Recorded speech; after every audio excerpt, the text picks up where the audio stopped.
Bienvenue, bonjour à tous. 3 points clés dans ce journal. Alassane Ouattara à Dakar au Sénégal. Le président de la République a assisté hier à la prestation de serment de son homologue sénégalais Macky Sall. Le chef de l'État ivoirien qui a regagné Abidjan hier soir va présider aujourd'hui le traditionnel Conseil des ministres. Il faut favoriser et accompagner l'insertion sociale des enfants autistes. Cet appel a été lancé hier par l'association Autisme Côte d'Ivoire. C'était lors de la célébration de la Journée mondiale 2019 de la sensibilisation à l'autisme. Enfin, 7 morts dans des violences xénophobes à Durban, en Afrique du Sud. Des centaines d'autres personnes ont été chassées de leur domicile.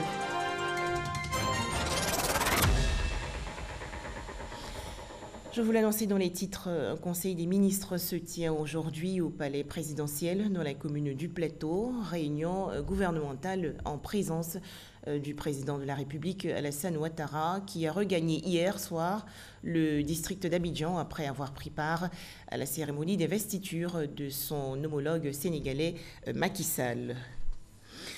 La prestation de serment du président sénégalais Macky Sall s'est déroulée hier devant plus de 3000 personnes à Dakar, la capitale sénégalaise.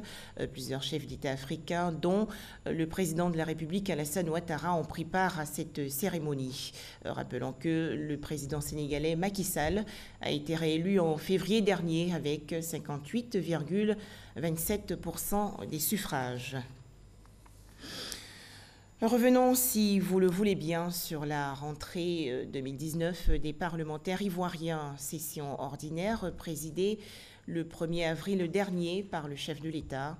L'occasion pour Alassane Ouattara de faire une adresse à la nation tout entière. Prenant la parole lors de cette rentrée parlementaire 2019, le président de la République, Alassane Ouattara, a appelé tous ses compatriotes à consolider la paix. Pour ma part, a-t-il souligné, j'ai démontré mon engagement en faveur de la réconciliation et je suis heureux de constater que cette réconciliation nationale est bel et bien en marche. Écoutons le chef de l'État. Pour ma part, j'ai démontré mon engagement en faveur de la réconciliation et je suis heureux de constater que cette réconciliation nationale est belle et bien en marche. L'amnistie accordée, grâce à votre décision, à plusieurs de nos compatriotes, dont l'ex-première dame Simone Yves Babo, ou encore M. Lida Kwasi, et Assoa Adou, ainsi que ma décision de ne plus envoyer d'Ivoiriens à la Cour pénale internationale s'inscrivent dans cette voie.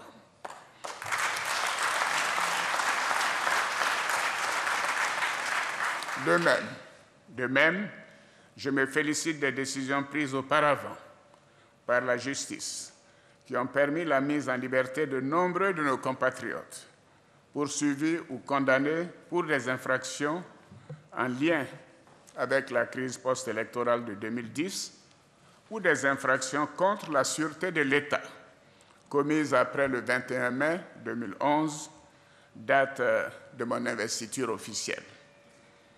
Bien évidemment, l'indemnisation des victimes doit continuer de demeurer une priorité, car ces moments furent difficiles et pénibles et choquants pour nombreux de nos concitoyens.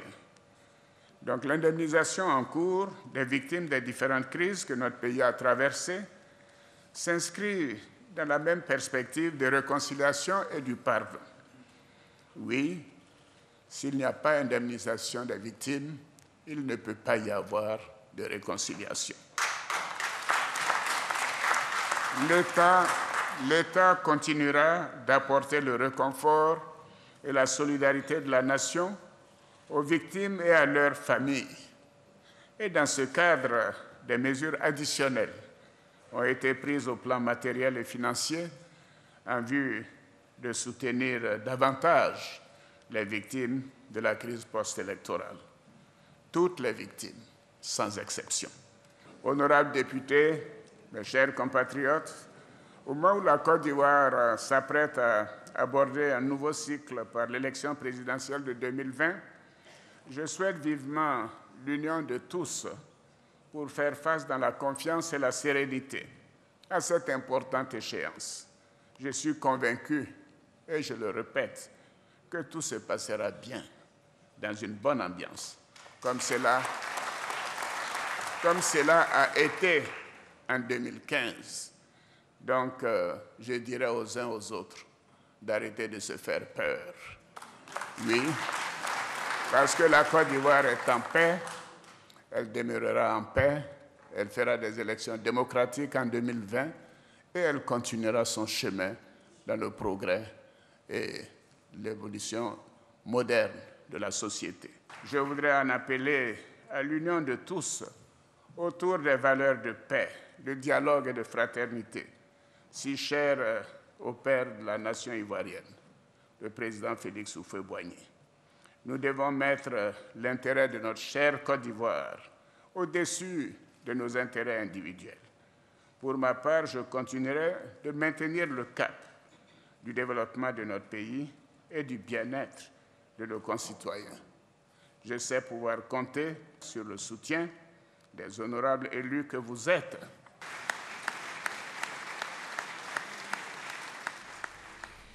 Ils ont écouté avec grand intérêt le discours du président de la République, Alassane Ouattara, lors de cette session ordinaire 2019 de l'Assemblée nationale. Les députés ivoiriens se prononcent. Ce qui est plus important encore à souligner, c'est le fait que le chef de l'État ait parlé de réconciliation. Et en la matière, il travaille à ce que cette réconciliation-là soit une réalité en Côte d'Ivoire. Mon groupe parlementaire, le PDCI, est résolument dans l'opposition désormais. Donc nous adopterons donc la posture d'un parti d'opposition, d'un groupe parlementaire d'opposition.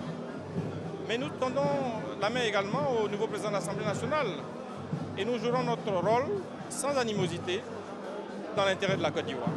Aujourd'hui, c'est une assemblée encore plus dynamique qui doit donc se donner les moyens d'être non seulement l'interface du peuple auprès du gouvernement, mais d'être le relais du gouvernement auprès du peuple, pour que nous puissions ensemble, dans une relation intelligente entre le Parlement et le gouvernement, pouvoir donc faire valoir, mettre en œuvre le programme social tel qu'indiqué par le président le 31 décembre lors de son discours à la nation.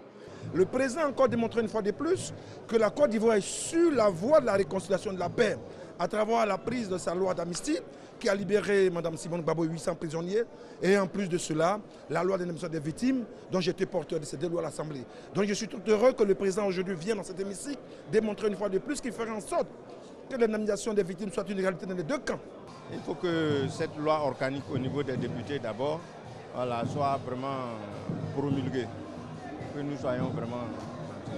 La charité bien ordonnée commence par soi-même. Voilà. Il faut que ça commence par la représentation nationale d'abord, avant d'arriver aux couches sociales.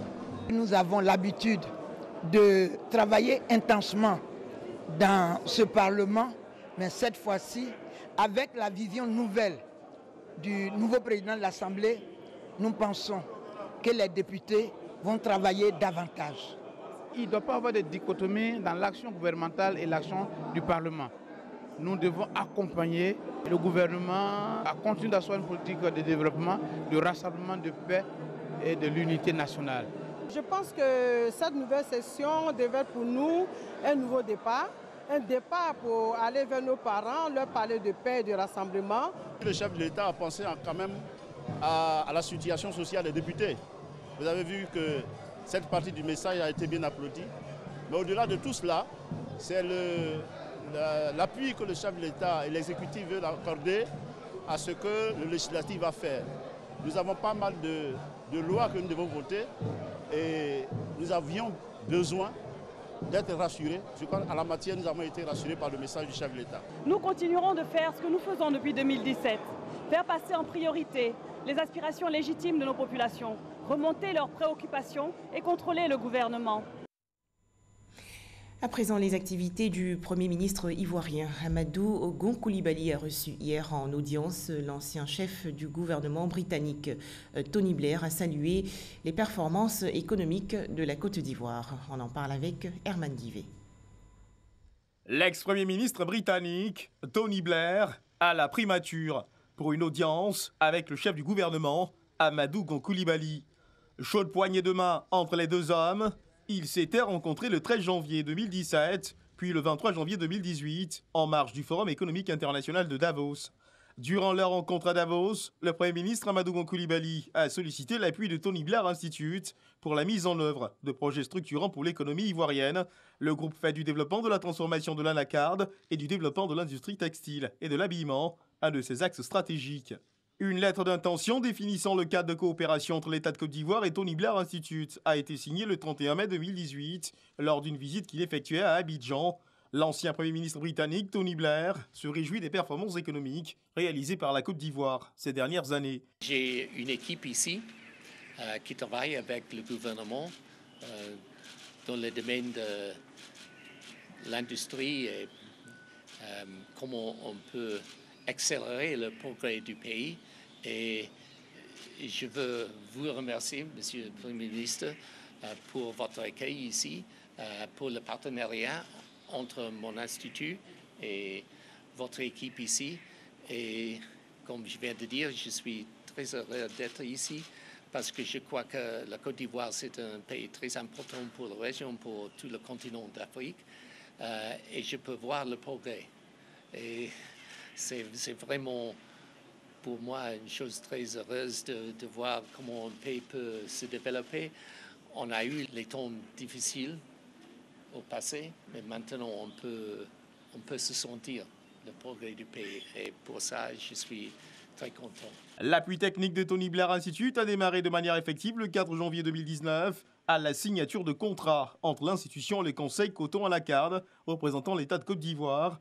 L'ex-premier ministre britannique Tony Blair en visite de 24 heures à Abidjan. Au chapitre santé, la célébration hier de la journée mondiale 2019 de la sensibilisation à l'autisme. L'autisme est un trouble du développement humain caractérisé par des difficultés de l'apprentissage social et de la communication. La célébration de cette journée mondiale a été marquée en Côte d'Ivoire par un appel de l'association Autisme Côte d'Ivoire. Elle invite les populations à œuvrer pour l'insertion sociale des enfants autistes. Régis Kofi.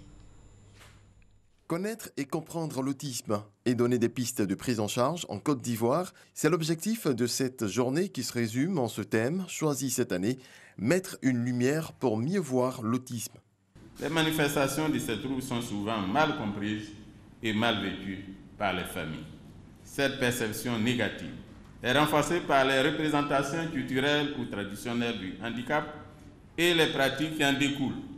Ainsi, le contexte africain se trouve marqué d'une forte discrimination et stigmatisation envers les enfants en situation de handicap, avec l'idée qu'un enfant qui ne parle pas n'est pas humain.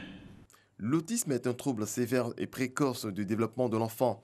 Il se manifeste avant l'âge de 3 ans et affecte 4 garçons pour une fille.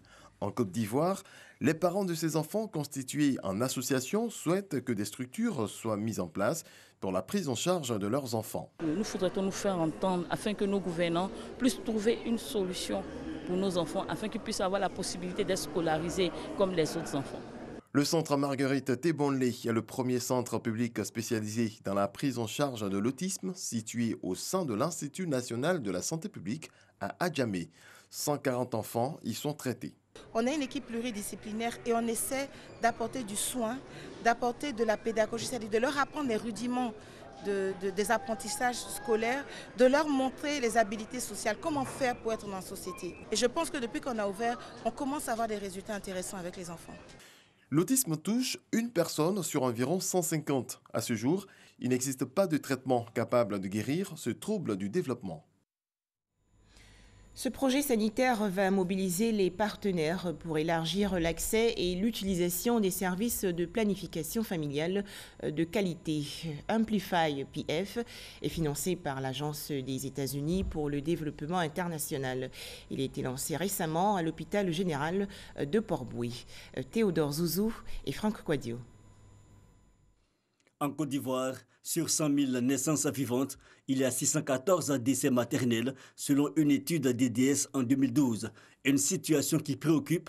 De 2015 à 2018 donc, un premier projet de planification familiale, Agir à PF, est né. L'objectif, accroître le taux de prévalence contraceptive et réduire les grossesses précoces, puis Amplify PF, un second projet, un an après, financé à hauteur de 9 milliards de francs CFA par l'USAID, la coopération américaine, exécutée par l'ONG Pathfinder International et ses partenaires. Aujourd'hui, on replace le planning familial de manière importante au centre de la lutte contre la santé de la mère et de l'enfant, parce que grâce au planning familial, on peut avoir des décès évitables et réduire la mortalité maternelle, qui est l'objet essentiel du ministère de la Santé. Procédure de placement de stérilés et autres méthodes contraceptives à présenter. De quoi satisfaire le représentant du parrain du lancement officiel, les États-Unis, qui adhèrent à la vision du gouvernement ivoirien. Je saisis cette tribune pour annoncer que le Congrès américain a octroyé une enveloppe additionnelle de 4 millions de dollars à la Côte d'Ivoire pour l'amélioration de la santé de la mère et de l'enfant et booster l'accès à la planification familiale. Cet apport pourra permettre de favoriser l'accès des adolescents et des jeunes à la contraception moderne. Amplify PF, au-delà de mobiliser les partenaires, vise à réduire la mortalité maternelle et infantile. Il est en cours dans 9 pays francophones, dont le Burkina Faso, le Niger et le Togo pour la période 2018-2023. Amplify, sur la base des acquis de Agir PF, couvrira les villes d'Abidjan, de Daloa et de Boaké. Intéressons-nous à présent à cet atelier pour réduire et gérer efficacement les catastrophes dans la sous-région ouest-africaine. Les travaux ont été initiés par la communauté économique des États de l'Afrique de l'Ouest. Il s'agit de créer un cadre institutionnel intersectoriel pour élaborer une stratégie commune. Les explications de Sidonie Davila. Approche commune pour la réduction et la gestion des catastrophes naturelles. Cet atelier de 3 jours, qui réunit les responsables de collectivités, examinera cette solution. Différentes thématiques telles que la planification des mesures d'urgence, la communication en situation d'urgence, comment faire une étude de vulnérabilité, la connaissance du milieu. Disons que c'est des outils pratiques qui permettent de pouvoir prendre des décisions efficientes à un moment donné pour éviter qu'on connaisse des pertes en vie humaine. L'atelier de sensibilisation sur la réduction et la gestion des catastrophes est l'initiative de la CEDEAO, la communauté économique des États de l'Afrique de l'Ouest, à travers la mise en place d'une plateforme nationale, veut accompagner le gouvernement en cas de catastrophe naturelle. Il nous revient de vous approprier toutes les thématiques de ce renforcement de capacités qui visent notamment à prendre connaissance du cadre institutionnel et normatif de prévention, mais également de disposer d'une part d'outils de planification des mesures d'urgence en vue de mieux prévenir et gérer les catastrophes. Selon un rapport présenté par le préfet d'Abidjan, la ville concentre plus de 75% de catastrophes naturelles. Et pour éviter les événements tragiques qu'a connus le pays durant la saison pluvieuse de l'année dernière, la Côte d'Ivoire bénéficie d'une enveloppe de 175 milliards de francs CFA de la part de la Banque mondiale consacrée à la résilience urbaine. Agriculture, comment se porte la filière anacarde en Côte d'Ivoire? Elle est à sa 5e campagne depuis la réforme. La production de la noix de cajou dans le pays est passée de 527 000 tonnes en 2014 à plus de 750 000 tonnes en 2018.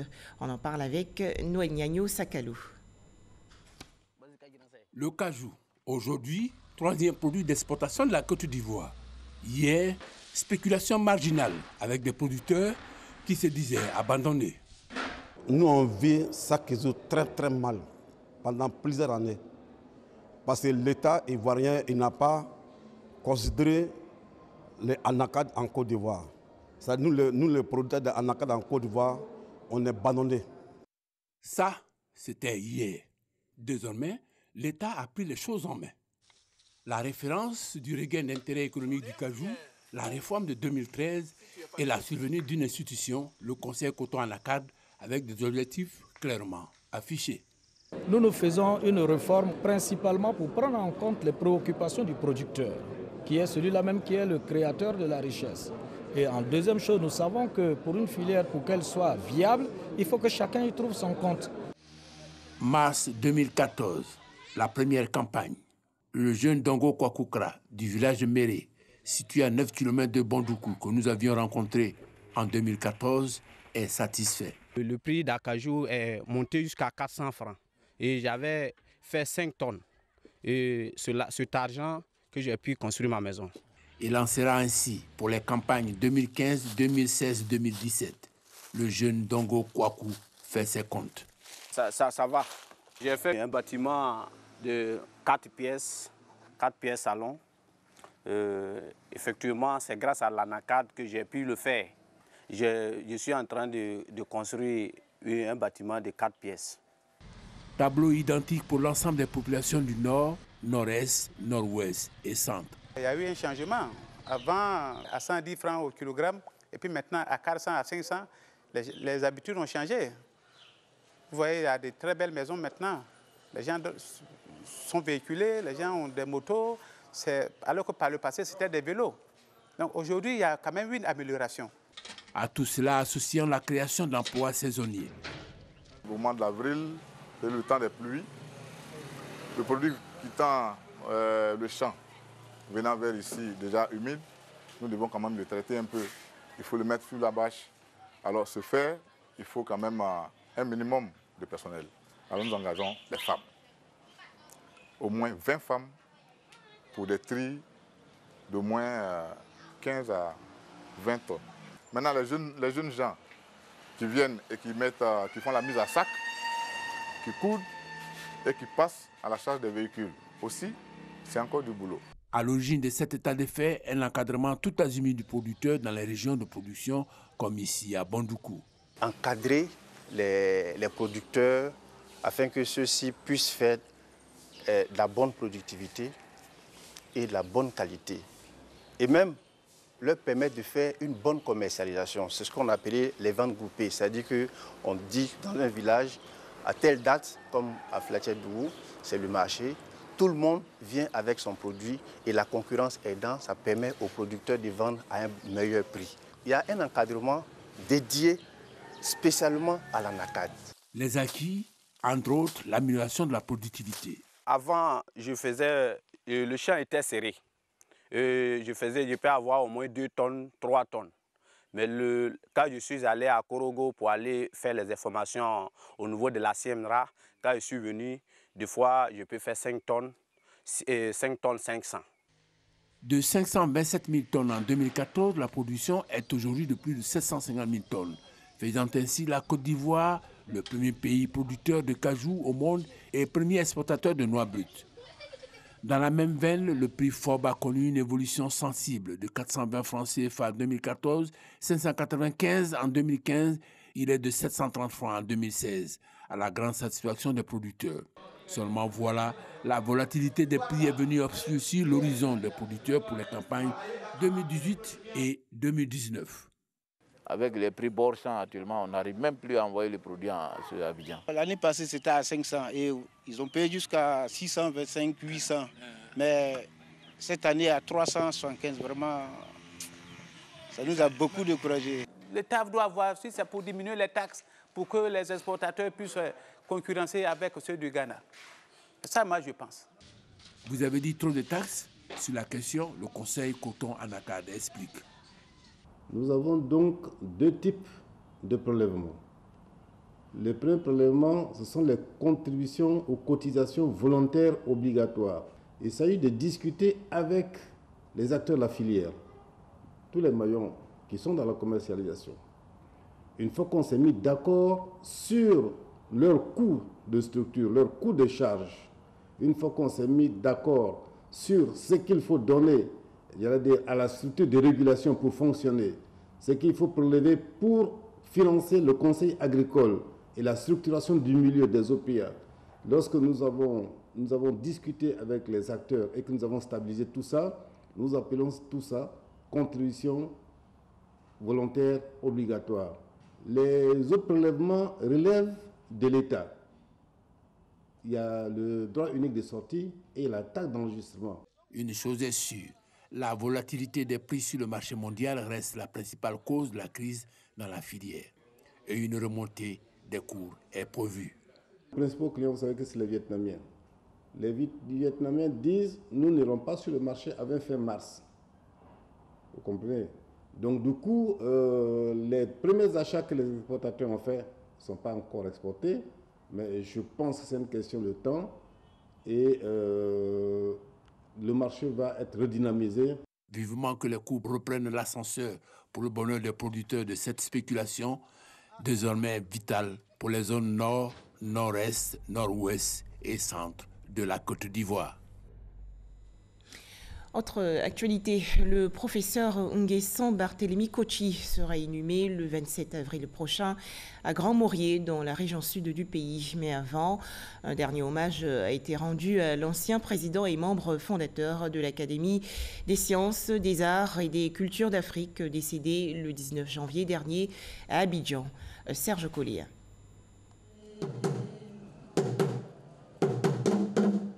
Pour cet hommage au professeur Barthélemy Kotchi, l'INSAC, l'Institut national supérieur des arts et de l'action culturelle, a mis à contribution toutes ces écoles. À travers musique, danse, théâtre, poésie, les étudiants ont évoqué le parcours de ce brillant universitaire. L'un des baobabs sacrés de la terre d'espérance, du pays de l'hospitalité est certes tombé, mais ces racines continueront toujours à nourrir le sol. Pour le professeur Sidibé Vali, un de ses illustres disciples, Kotchi reste un maître, un savant qui fait partie des premiers enseignants africains de l'université d'Abidjan à l'époque. C'est l'université qui a imposé l'enseignement de la littérature africaine au supérieur.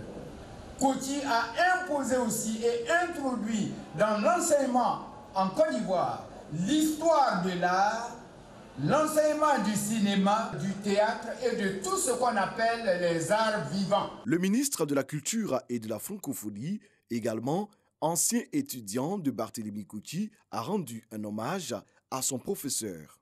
Quand nous nous plaignons de mauvaises notes, parce que nous craignions d'être recalés, il disait « je forme des hommes ».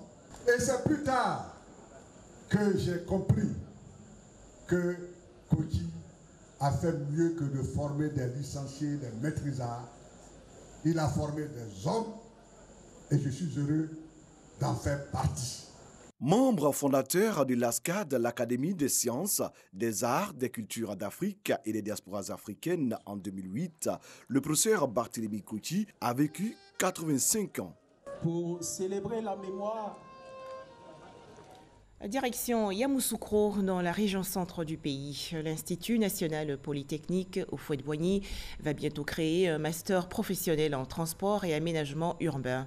Un partenariat a été signé récemment entre l'INPHB et l'école des ponts Paris-Tech de France. Kader Sogodego de RTI Bouaké. Depuis bientôt 8 années, le gouvernement s'est engagé dans la construction de nombreuses infrastructures de développement. Des ponts, des routes bitumées sont réalisés dans tout le pays. Un ambitieux programme qui demande une main-d'œuvre de qualité des ingénieurs du domaine. Au niveau des nationaux, le déficit se fait ressentir. Les projets sont nombreux. Le défi est énorme.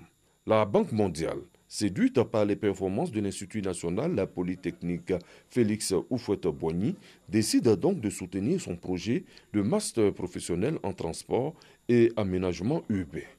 Pour l'ambitieux projet gouvernemental lié au métro d'Abidjan, aux autoroutes et aux ponts, des nationaux bien formés seront nécessaires, d'où le partenariat avec l'école des ponts Paris-Tech. L'école de ponts Paris-Tech et l'INP ont signé un important accord qui permet à l'école de ponts Paris-Tech d'accompagner l'INP dans la création d'un master professionnel sur le titre transport et aménagement urbain. C'est dans ce cadre-là que Mme Sophie Moga, qui est directrice de cette école, visite aujourd'hui l'INP. L'école des ponts et l'INPHB ont le souci de développer un partenariat d'excellence qui va accompagner les très grands projets de renouvellement de l'urbanisme, l'accompagnement des questions de transport et de mobilité du Grand Abidjan. Plusieurs cadres de travail ont été mis en place. Tous travaillent pour la formation des enseignants et des étudiants. L'Afrique du Sud secouée par des violences xénophobes. À Durban, troisième ville du pays, des affrontements ont eu lieu récemment dans des townships faisant 7 victimes, principalement des ressortissants malawites et zambiens. Des centaines d'autres personnes ont été chassées de leur domicile. Ces attaques, faut-il le préciser, ont été fortement condamnées par l'opposition sud-africaine. Retour en Côte d'Ivoire où un conseil des ministres s'est tenu aujourd'hui au palais présidentiel dans la commune du Plateau. Réunion gouvernementale en présence du président de la République Alassane Ouattara. Nous allons revenir sur cette information dans nos prochaines éditions. Merci de nous avoir suivis. Je vous invite à visiter notre site rti.ci pour d'autres informations.